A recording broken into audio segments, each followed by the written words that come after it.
we like to think of ourselves as independent thinkers, but in this environment where a lot of people tend to act as lemmings in the market, it makes us contrarian.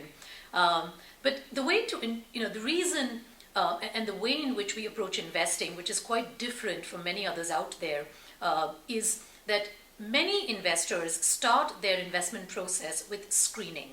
And in their screening process, they screen in ideas that fit. Our approach is the opposite. We screen out ideas. We sort of say, let's reject. We don't accept. Psychologically, that creates a notion of the idea must compete for our attention, because we tell the idea, well, you don't quite stack up. You're not good enough for us. Now tell us why you are. So I think from the very get-go in our investment approach, we are trying to eliminate rather than select. So that's the beginning. Then what we try to do is we understand that in investing today, the battleground is no longer having access to information. That was yesteryear's investing. Today's investing in 21st century is about asking the right question. So you're no longer going to be a good database, you're going to be a good search engine. The answers are there to be found.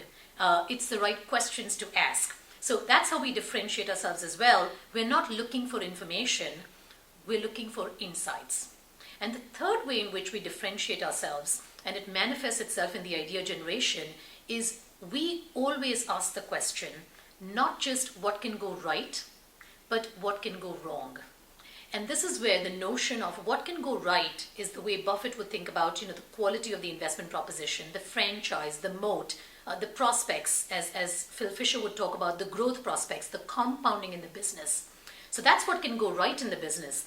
But then you ask the question which a Benjamin Graham would ask, which a perhaps Sir John Templeton would ask, what can go wrong, and is there a margin of safety in what I'm paying in the business or what I'm being asked to pay in the business? And when you tie the two together, so our approach to investing is not just looking at the returns of the business, but also looking at the risk of the business, and where is the intersection point of where the good risk-adjusted returns would be, is what price do you pay for that so that you're being paid to take the risks. So I think that's how we tie in where we are different, how we are independent in our thinking, and how we are contrarian in our idea generation.